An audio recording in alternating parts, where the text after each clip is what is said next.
नमस्कार दोस्तों, स्वागत है आपका इस सीरीज़ में जिसको हम कहते हैं थिंक अगेन। फिर से सोचिए, जिसमें आप उन चीज़ों की पावर को समझते हैं जो आप नहीं जानते। जब भी हमसे कोई गलती होती है, हम कुछ चाहते हैं लेकिन नहीं कर पाते हैं, बहुत दिनों तक कोशिश करते हैं फिर भी वो रिज़ल्ट नहीं आता जो हम अंदर से पसंद करते थे। इसका मतलब ये है कि कोई चीज़ हमने मिस कर दी है, कुछ गलत रास्ते पे आ गए हैं। इसका मतलब ये है कि हमने कोई चीज़ सोची, जो हमने सोचा वो सही चीज़ नहीं था, कोई गलत चीज़ को हमने सही मान लिया था।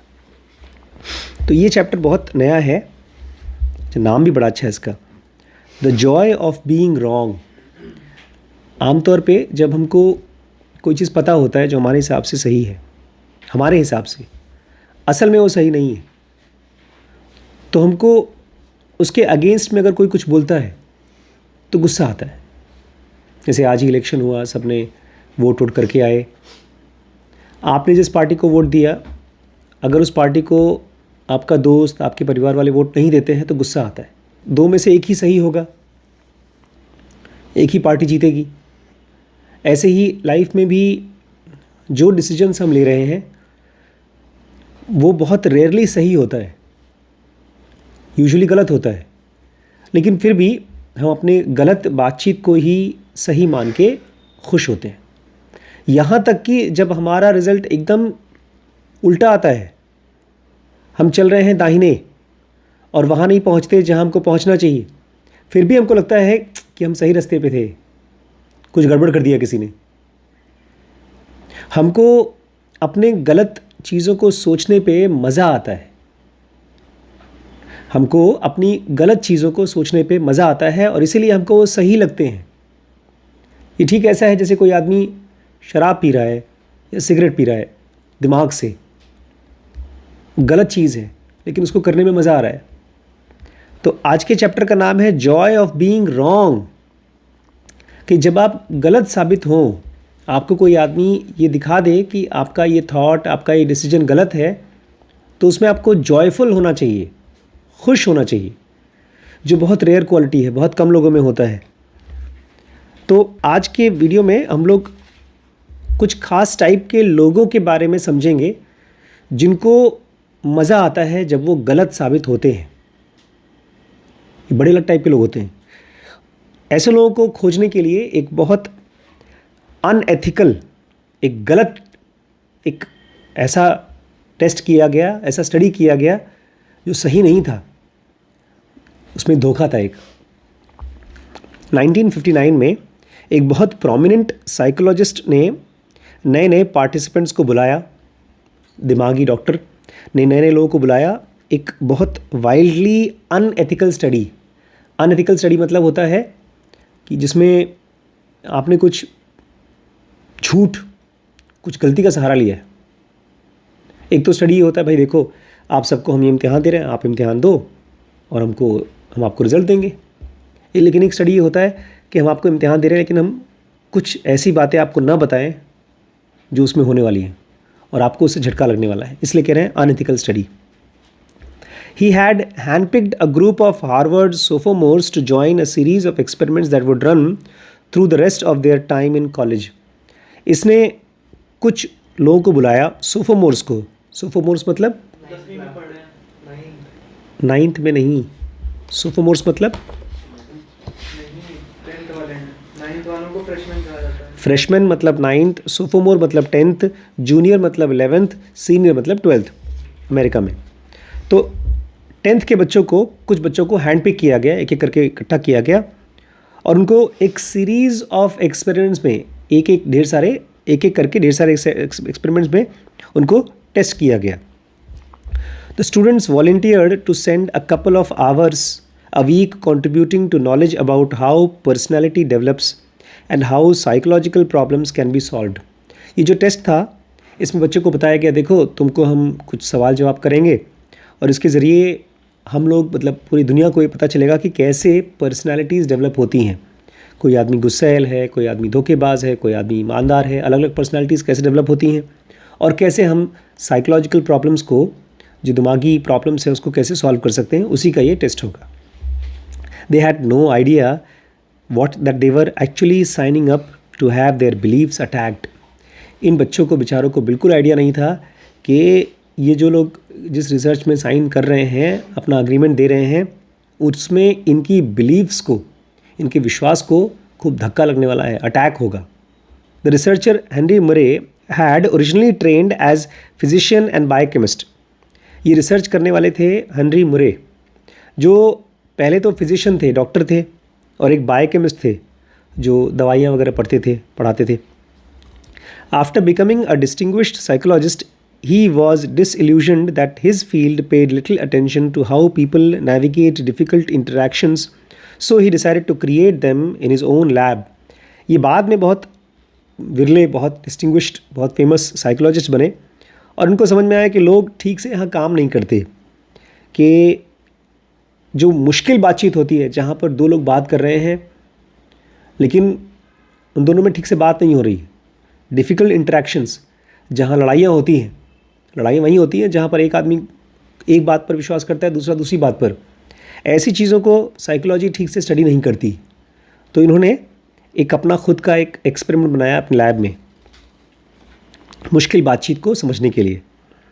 ही gave students a month to write out their personal philosophy of life, including core values and guiding principles. उन्होंने बच्चों को 1 महीना दिया कि तुम अपनी पर्सनल फ़िलॉसफ़ी लिखो. आमतौर पे तो लोगों की पर्सनल फ़िलॉसफ़ी होती ही नहीं है, अगर होती भी है तो लोगों को याद ही नहीं होता, मतलब उसको शब्दों में लिख पाना बड़ा मुश्किल होता है. इसलिए 1 महीना दिया कि देखो तुम किन किन चीज़ों के साथ अग्री करते हो, तुम्हारे हिसाब से ज़िंदगी में क्या चीज़ें सही हैं, क्या गलत है, तुम्हारी कोर वैल्यूज़ क्या है. जैसे कोई आदमी अगर ये मानता है कि औरतों को घर की 4 दीवारी में रहना चाहिए, बाहर काम धाम नहीं करना चाहिए, तो वो उसकी कोर वैल्यू है. कोई आदमी मानता है कि दहेज सही चीज़ है, तो ये कोर वैल्यू है. ऐसी सही और गलत का परिभाषा. तो उनको बोला गया कि तुम अपनी कोर वैल्यूज़ और ज़िंदगी को गाइड करने वाला प्रिंसिपल्स को लिखो. When they showed up to submit their work, they were paired with another set of students who had done the same exercise. उसके बाद जब ये लोग इकट्ठे हुए अपना सबमिट करने के लिए कोर वैल्यूज़, तो उनको पेयर बना दिया गया. जैसे वो है ऐसे ही एक और आदमी के साथ उनको रखा गया बातचीत करने के लिए. They would have a day or two to read each other's philosophies. 1-2 दिन दे दिया जाता था कि आप अपने जो जिसके साथ पेयर किया गया उसकी फ़िलॉसफी पढ़ लो. And then they would be filmed debating them. तो एक तरफ है जैसे 2 पॉलिटिकल पार्टी हैं, बीजेपी और कांग्रेस, दोनों अलग अलग विश्वास करते हैं, अलग अलग चीज़ों पर विश्वास करते हैं. फिर दोनों को 2 पेयर बनाया गया था, उनको फिल्म किया जाता था डिबेट करते हुए. डिबेट मतलब बहस, खूब गर्मा गर्मी के साथ बातचीत करते हुए. The experience would be much intense than they anticipated. इन्होंने सोचा चलो लोग बातचीत करेंगे, थोड़ा बहुत गर्मा गर्मी होगी, लेकिन बहुत ज़्यादा इंटेंस थी, गर्मा गर्मी बहुत ज़्यादा थी. Murray modeled the study on psychological assessment he had developed for spies in World War II. और ये उन्होंने कहाँ से सोचा था इस एक्सपेरिमेंट के बारे में? वर्ल्ड वॉर 2 में जासूसों को, स्पाइज़ को के लिए भी उन्होंने यही मॉडल बनाया था, क्योंकि जासूस का काम इतना मुश्किल होता है कि किसी भी आदमी को उसमें आप जॉब पे नहीं रख सकते. तो जासूसों को सिलेक्ट करने के लिए जो मॉडल यूज़ किया था वही मॉडल यहाँ पर यूज़ कर रहे थे इंसानों के माइंड को समझने के लिए. As a lieutenant colonel, Murray had been recruited to vet potential agents for Office of Strategic Services. ये पहले एक कर्नल थे, लेफ्टिनेंट कर्नल थे मिलिट्री वगैरह में, और वहाँ पर इनको काम दिया गया था कि जो लोग ऑफिस ऑफ स्ट्रैटेजिक सर्विसेज, जो बाद में CIA बना. CIA मतलब कुछ पता है CIA क्या है? नहीं, इन्वेस्टिगेशन करते हैं वो लोग. जो गवर्नमेंट की सबसे सीक्रेट, सबसे पावरफुल संस्थाएं होती हैं. जैसे इंडिया में पुलिस है, मिलिट्री है, लेकिन CBI इनके ऊपर है. तो ऐसे ही US में भी जो नॉर्मल पुलिस है उसके और ऊपर की जो पावरफुल एजेंसीज़ हैं उसके लिए इनको एजेंट्स ऑफिसर्स खोजने थे. To gauge how candidates would handle pressure, he sent them down to a basement to be interrogated with a bright light shining on their face. ये चेक करने के लिए कि कौन सा कैंडिडेट किस तरह से प्रेशर में काम करेगा, उनको बुलाया जाता था भर्ती करने से पहले और नीचे बेसमेंट में भेज देते थे और वहाँ उनके चेहरे पर खूब ब्राइट लाइट चमकाते थे और उनसे ज़ोर ज़ोर से चीख चीख के बातचीत किया करते थे. The examiner would wait for an inconsistency in their account to pop up and then scream, "You are a liar!" और जो उनसे इंटरव्यू लेता था, बातचीत करता था, वो देखता था कहाँ पर इनकी बातचीत में कुछ गलती है, कुछ झूठ है और फिर चीखता था, "झूठ बोलते हो तुम!" ये जोर जोर से. ये CIA की एजेंसी के लिए नहीं, स्टडी की बात कर रहे हैं. नहीं, एग्जामिनर क्यों बोला था? वहाँ पर भी एग्जामिन करते थे. वैसे ही बेसिकली चाहे CIA में होता था चाहे यहाँ पर होता था, यहाँ पर भी ऐसे ही होता. ये ऐसा है जैसे कि मैं आप लोगों को स्टडी करने के लिए आपको भड़काऊँ, आप कहते हो. इधर इसने कहा है सब candidates quit on the spot. हाँ, लेकिन वो जब CIA में किसी के इन्वेस्टिगेट करा तो वो तो क्विट कर ही नहीं सकते सामने वाले. कुछ पता नहीं, हो सकता है लोग छोड़ के चले जाएं. खैर, ये पूरा मॉडल उसी पर बेस था कि जो लोग आते थे उनके साथ खूब गर्मा गर्मी के साथ उनको उधेड़ा जाता था. उनकी बातचीत में अगर कोई भी ज़रा सी भी कमी हुई तो उनको खूब डांटा जाता था. ये इतनी ख़राब तरीके से होता था कि कुछ लोगों के आंसू आ जाते थे. कुछ लोग, जैसे वैभव ने कहा एकदम सही, तुरंत की तुरंत नौकरी छोड़ देते थे. वो बोलते थे हमको नहीं लेना, इस कंपटीशन में पार्ट नहीं लेना, इस रिसर्च में पार्ट नहीं करेंगे. Those who withstood the onslaught got the gig. लेकिन जो लोग खड़े रहे, जो ये सब झेल गए, उनको ये काम मिल गया, गिग. रिक्रूटर था ना वहाँ पर, तो ये मैं तो बोला, स्पाइस को रिक्रूट कर. हाँ, तभी तो मैं कह रहा हूँ गिग मतलब नौकरी मिल गई उनको. फिर तो एक बार दोबारा समझाइए, फिर टूट गया बीच में, शुरू समझाइए. देखो, ये पूरा का पूरा बातचीत, ये तो एग्जाम्पल है कि किस तरह से CIA में लोगों को बुलाया जाता था, उनको सवाल पूछा जाता था शरीफों की तरह, और जैसे ही उनको कोई इनकन्सिस्टेंसी मिलती थी, जैसे अभी रिसेंटली मैंने अपने स्टाफ के साथ में बातचीत की, लेकिन मैं बहुत ही सॉफ्ट था. ये लोग ऐसे नहीं थे. अगर मेरी जगह पर बागड़ी जी होते तब तो भैया गालियाँ दे दी होती उन्होंने. तो ऐसे ही इन्होंने लोगों को डांटा, खूब डांटा. तो जो लोग को ख़राब लगा उठ के चले जाते थे. कुछ लोग थे तो जो रो देते थे. लेकिन जो ये सब चीज़ झेल जाते थे उनको नौकरी मिल जाती थी CIA में. एक तरह से जो सबसे पावरफुल संस्थाएं हैं उसमें ऑफिसर की नौकरी मिलती थी उनको. Now Murray was ready for more systematic study of reactions to stress. तो अब उसी तरीके से ये जनरल पॉपुलेशन के पास आया, बच्चों के पास आया, 10वीं क्लास के बच्चों के पास, और उनको ये एक सिस्टमेटिक स्टडी कर रहा था बच्चों के रिएक्शंस को. He had carefully screened students to create a sample that included a wide range of personalities and mental health profile. उसने ढेर सारे अलग अलग टाइप के लोगों को रखा, अलग अलग पर्सनालिटीज़ के लोगों को स्टडी में, और उनके मेंटल हेल्थ प्रोफाइल को देखते हुए. He gave them code names based on their character traits. उनके स्वभाव के हिसाब से, उनके चरित्र के हिसाब से उनको कोड नेम दिया, ताकि जो लोग भी टेस्ट कर रहे हैं वो समझ जाएं कि हम एक ख़ास टाइप के लोग से बात कर रहे हैं. उनको नाम दिया Drill, Quartz, Locust, Hinge, Lawful. बोलते हैं इस पर हम और बात करेंगे, ये कोड नेम क्यों दिया, कैसे दिया, इस पर हम बात करेंगे बाद में. When students arrived for debate, they discovered their sparring partners was not a peer but a law student. जब इन बच्चों को बुलाया गया, उनकी भाई पूरा लिखा जोखा उनको बड़े प्यार से लिख कर लाए कि हमारी बिलीफ क्या है, हमारा फ़िलासफ़ी प्रिंसिपल्स क्या है, जैसे वैभव जाएँ या श्रीश जाएँ शरीफों की तरह, और लिखें कि हम तो जिनोगा विश्वास करते हैं, हमारे पापा तो हमको बहुत प्यार से रखते हैं, और वहाँ जा कर के ये सबमिट करें. तब वहाँ जाके पता चलता है कि इनको जो बंदा मिला है बात करने के लिए, बहस करने के लिए, वो कोई आदमी नहीं है, नॉर्मल आदमी नहीं है.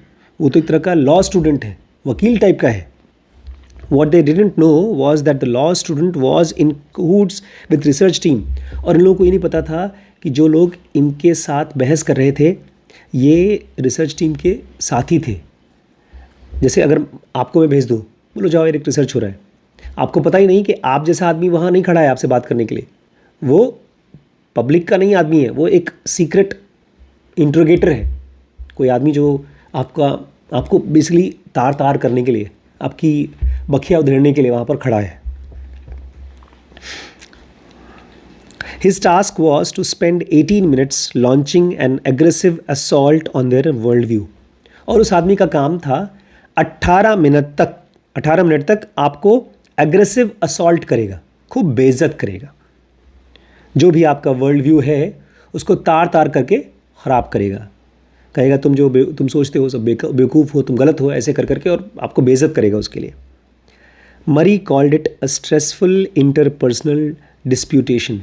मरी ने कहा इस दौरान हम लोग इसको जो कर रहे हैं उसका नाम है स्ट्रेसफुल, मतलब उस आदमी को स्ट्रेस देते हुए, इंटरपर्सनल मतलब दो लोग बातचीत करते समय डिस्प्यूटेशन करें, एक दूसरे के विचारों को तोड़ें, काटें। Having directed the law students to make the participants angry and anxious with a mode of attack that was vehement, sweeping and personally abusive. और इस प्रोसेस में वो जो लॉ स्टूडेंट थे जिनको भेजा गया था, उनको कहा गया था कि तुम सामने वाले को गुस्सा दिलाओगे, उसको डराओगे और ऐसे अटैक करना कि वो वेहिमेंट हो, खूब ज़ोरदार अटैक होना चाहिए, स्वीपिंग हो, जो कुछ भी बोलता है उसको काटो, और फाइनली पर्सनली अब्यूजिव हो, उसको अपने बारे में लगना चाहिए जैसे मुझे गाली दी जा रही है। Poor students sweated and shouted as they struggled to defend their ideals. और बेचारे बच्चे जो बड़े प्यार से आए थे अपने प्रिंसिपल्स और कोर वैल्यूज़ को लिख करके, जब इस तरह से उनकी बेइज्जती की जाती थी तो स्वेटेड, पसीना पसीना हो जाते थे, शाउटेड, चीखते थे, चिल्लाते थे और अपने आप को बचाने के लिए स्ट्रगल करते थे। The pain didn't stop there, और ये तकलीफ़ वहाँ पर ख़त्म नहीं होती है। In the weeks that followed the students were invited back to the lab to discuss the films of their own interactions. एक हफ्ते बाद उनको फिर से बुलाया गया लैब में, जो कुछ उनकी बातचीत को शूट किया गया था उसको दिखा करके उसको डिस्कस किया जाता था। They watched themselves grimacing and stringing together incoherent sentences. ये बेचारे बच्चे अपनी ही वीडियो देखते थे कि कैसे वो मुंह बना रहे हैं, और जब उनको डांटा जा रहा है तब वो इनकोहेरेंट सेंटेंसेस बोल रहे हैं, ऐसी बातें बोल रहे हैं जो ठीक से बोल नहीं पा रहे हैं। जैसे मान लीजिए हमारे घर में तो बड़ा ओपन कल्चर है, ये लोग अपने गर्लफ्रेंड की बात कर सकते हैं, वैभव या गरिमा या शीश बोल सकते हैं मुझे ये पढ़ाई नहीं करनी है, मुझे इसमें इंटरेस्ट नहीं है। हम लोग के कॉलेज जब पापा थे तो बोलते थे बकवास बंद करो, बोला है वो बोला है, ये करना है तो करना है, ऐसा माहौल वहाँ था। तो यहाँ पर भी बेचारे डर डर के हैं, वहाँ अपने आप को देख रहे हैं। All in all, they spent about 18 hours reliving those humiliating 18 minutes. कुल मिलाकर के 18 घंटे तक अपने 18 मिनट की बेइज्जती को फिर से जीना पड़ता था इन बच्चों को। A quarter century later, अब 25 साल के बाद, when the participants reflected on the experience, it was clear that many had found agonizing. 25 साल बाद भी जब उनसे पूछा गया कि कैसा था तुम्हारा वो जो कॉलेज में रिसर्च हुआ था, उसमें से कई लोग ऐसे बोलते थे कि भैया वो एगोनाइजिंग था, भैया वो बहुत बेकार था, बर्बाद कर दिया था उसने मेरी ज़िंदगी को। Drill described feeling unabating rage. ये अलग अलग लोगों का नाम दिया था। जो ड्रिल वाले थे जिनका नाम ड्रिल रखा गया था, बोलते भैया बहुत डांटा गया, मुझे इतनी बेइज्जती की, इतना डांटा गया कि भैया मैं तो परेशान हो गया। जिनको बोला गया था लो कास्ट ग्रुप के हैं, वो लोग कहते थे बेइज्जती हुई थी थोड़ा सा हल्का। They had deceived me telling me that there was going to be a discussion when in fact it was an attack, he wrote. इन्होंने कहा कि हमको बोला गया था पहले कि डिस्कशन होगा, लेकिन असल में डिस्कशन नहीं हुआ, हमको अटैक किया गया था। How could they have done this to me, what is the point of this. और फिर बाद में ये भी कहते हैं लोग कि ऐसा नहीं करना चाहिए, उनको गलत था, धोखा दिया हमको। Other participants had a strikingly different response. तो ये तो एक ग्रुप था, लेकिन कुछ और ग्रुप थे जिनका रिस्पॉन्स एकदम अलग था, स्ट्राइकिंगली अलग। They actually seemed to get a kick out of being forced to rethink their beliefs. हम लोग ये जो वीडियो बना रहे हैं इसमें मैं आपको एक ख़ास टाइप की पर्सनालिटी बनाना चाहता हूँ कि जब आपकी विश्वासों को, आपके बिलीफ को तार तार किया जाए तो आपको मज़ा आना चाहिए। तो ये वही ग्रुप थे जिनको मज़ा आता था जब उनकी बिलीव्स को रीथिंक करना पड़ता था, उसमें किक मिलती थी। Some may have found the experience mildly discomforting in that their cherished, and in my case at least, sophomoric philosophies were challenged in an aggressive manner, one participant remembers, but it was hardly an experience that would blight one for a week. एक बंदा बोलता है, हाँ ठीक है, कुछ लोगों को ये मज़ा नहीं आया होगा क्योंकि चिल्ला चिल्लाहट थी वहाँ पर। मैं भी 10th में था उस समय, मेरी भी फिलॉसफी जो थी उसको चैलेंज किया गया, गुस्से से बोला गया, लेकिन उसका असर एक हफ्ते तक था, फिर ख़त्म, मुझे कोई फ़र्क नहीं पड़ा। लेट अलोन लाइफ, पूरी ज़िंदगी बर्बाद, कहाँ एक चीज़ कहाँ ज़िंदगी बर्बाद कर पाती है, ऐसा बोला। एक और अलग ग्रुप था, another described the whole series of event as highly agreeable. यार कमाल का चीज़ था यार, ऐसा होना चाहिए। A third went so far to call it fun, और एक ग्रुप तो ऐसा था जो बोलता है मज़ा आया, फन था। एक ग्रुप कह रहा है बहुत बेइज्जती की, ज़िंदगी बर्बाद कर दी। एक ग्रुप कह रहा है कि नहीं करना चाहिए।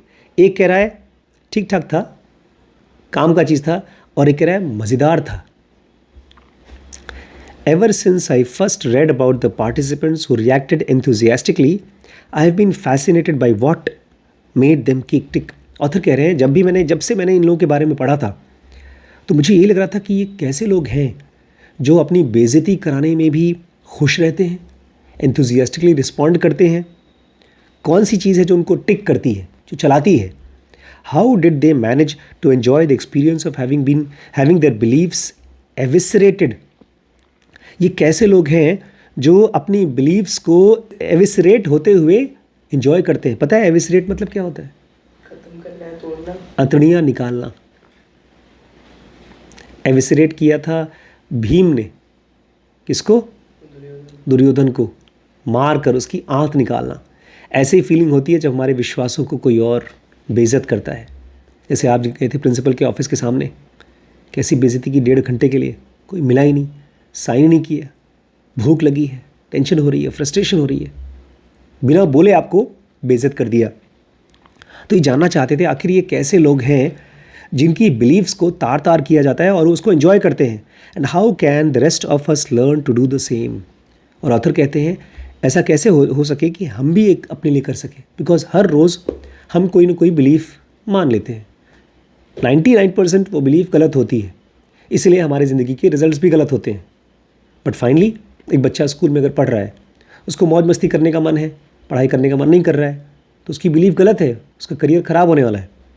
किसी तरह से एक बच्चे के माँ बाप उसको इंजीनियरिंग कॉलेज में डाल देते हैं, फिर उस बच्चे को लगता है ना ना ना ना ना, हम जाएंगे स्पिरिचुअल प्रोग्राम में, वहाँ पर एक एनलाइटेंड मास्टर बन के दुनिया को ज्ञान देंगे। लेकिन उसको ये पता नहीं कि उसके ऑप्शंस बहुत कम हैं, उसकी नौकरियाँ बहुत कम हैं। तो ये बिलीफ जो होती है हमारी ज़्यादातर गलत होती है, और हम उस गलत बिलीफ को अगर कोई छेड़ता है तो गुस्सा आती है। जैसे यहाँ पर ज़्यादातर लोगों को गुस्सा आया, लेकिन कुछ लोग हैं जिनको गुस्सा नहीं आता, जो खुश होते हैं। तो वो कैसे लोग हैं और कैसे हम भी यही सीख सकें उनसे? Since the records of the study were still sealed and the vast majority of the participants haven't revealed their identities, I did the next best things. Author कह रहे हैं अभी भी वो जो रिसर्च हुआ था उसका रिज़ल्ट किसी को बताया नहीं गया है, सील्ड है, और उसमें जो पार्टिसिपेंट्स थे उनकी आइडेंटिटी, उनका नाम वाम सब छुपा हुआ है। तो उनको जानने के लिए वो तो नहीं मिले, लेकिन मैंने वैसे ही कुछ और लोगों को खोजा। I went searching for people like them, मैं उन्हीं तरह के लोगों को खोजने गया।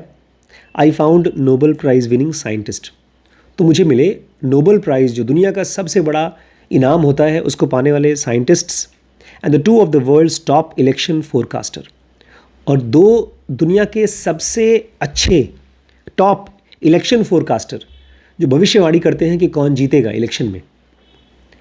दे aren't just comfortable being wrong, they actually seem to be thrilled by it. और ये लोग वो नहीं है जो अगर गलत साबित हो जाए तो कंफर्टेबल रहते हैं, ठीक है गलत साबित कर लिया तो बिग डील, कोई प्रॉब्लम नहीं। ऐसा नहीं है, ये मज़ा आता है जब उनकी बिलीफ को कोई काटता है तो थ्रिल्ड हो जाते हैं, अरे सही में खुश हो जाते हैं. I think they can teach us something about how to be more graceful in accepting in the moment when we discover that our beliefs might not be true. सबसे बड़ी प्रॉब्लम यही है कि जब हमारी बिलीफ गलत होती है तब भी हम अपनी बिलीफ के साथ ही खड़े होते हैं, हम पाली नहीं बदलते. लेकिन जो लोग सक्सेसफुल होते हैं उनके बारे में लोग कितना भी खराब गलें वो चेंज कर देते हैं अपनी पार्टी. वो कांग्रेस के साथ हैं, कांग्रेस हार रही है, चले जाते हैं बीजेपी में. वो उसके साथ जाते हैं जो लगता है कि सही है, हम उसके साथ रहते हैं जो हमको लगता है सही है, चाहे ज़िंदगी में उसका रिजल्ट ना आए. तो ऑथर कह रहे हैं इन लोगों से हम सीखेंगे कि कैसे हम और ज़्यादा ग्रेसफुली, इज्जत से एक्सेप्ट करना सीखें जब हम गलत साबित होते हैं. तो the goal is not to be wrong more often. इसमें हम ये नहीं चाहते हैं कि आप हमेशा हमेशा गलत होते रहें. It is to recognise that we are all wrong more often than we would like to admit. Goal ये है कि हम इस चीज़ को पहचान सकें कि हम जितना गलत साबित होना चाहते हैं, कौन गलत साबित होना चाहता है? कोई नहीं चाहता, लेकिन हम बहुत बार गलत साबित होंगे. And the more we deny it the deeper hole we dig for ourselves. और जितना हम अपनी गलतियों को डिनाई करेंगे, मना करेंगे, बोले नहीं हम तो सही थे, उतना ही हम अपने लिए गड्ढा खोद रहे हैं और गहरा गड्ढा खोद रहे हैं. मैं देख रहा हूँ अभी भी जैसे हमारे तीनों महारथी जो हमारे यहाँ काम करते हैं उनकी गलतियाँ पकड़ी गई, लेकिन वो अभी भी अपनी ही स्टोरी पर कायम है कि हम तो सही थे, हम तो सही थे, हम तो सही थे. और जो ऐसा करता है वो नई चीज़ के साथ, सही चीज़ के साथ में नहीं जा पाता. इसलिए मुझे चैप्टर बहुत अच्छा लगता है. चैप्टर का नाम है जॉय ऑफ बीइंग रॉन्ग. जब आप गलत साबित हों तो उसको खुशी, सहर्ष स्वीकार करें. तो कल हम और पढ़ेंगे डिक्टेटर पॉलिसिंग योर थॉट्स. इसमें एक कोट है doctor Fraser crane who played by Kingsley Grammer. कहते हैं I have a degree from Harvard, whenever I am wrong the world makes a little less sense. कि मेरे पास तो बहुत बड़े कॉलेज का डिग्री है और जब भी मैं गलत साबित होता हूँ the world makes a little less sense. मुझे दुनिया समझ में नहीं आती. हम लोग अपने लिए ये मानते हैं कि जो मेरे पास डिग्री है मैं उतना समझदार हूँ. अभी कुछ दिन क्या कल ही बोल रही थी कि अब मुझे क्या पढ़ाई करना है आगे, BBA तो होने वाला है कंप्लीट, अब MBA करूँगी मैं. मैंने कहा उस MBA को करने के बाद क्या करोगी? तो फिर नौकरी देखूँगी. मैंने कहा मतलब अभी 2 साल और टाइम वेस्ट करना है और मेरा पैसा बर्बाद करना है. उसके बाद जाकर के तुम इतनी समझदार होगी कि नौकरी पाओगी, और उसके बाद नौकरी कौन सी लोगी? वो 10-12 हज़ार की नौकरी तो लोगी नहीं, क्योंकि तुम MBA हो चुकी हो. अब तुम खोजोगी 30-35 हज़ार की नौकरी या 50 हज़ार की नौकरी, वो तुम्हें मिलेगी नहीं. क्यों नहीं मिलेगी? क्योंकि काम नहीं आता. अब कह रहा है, ये आदमी कह रहा है कि मेरे पास बहुत बड़े कॉलेज की डिग्री है और जब कोई मेरी बात गलत साबित होती है तो मुझे लगता है दुनिया बेकार है, दुनिया बेवकूफ़ है, दुनिया गलत है. The world makes a little less sense. दुनिया जैसी है वैसी ही है, तुम्हें उसको समझना होगा. अगर तुम नहीं समझ पा रहे हो ये तुम्हारी बेवकूफ़ी है.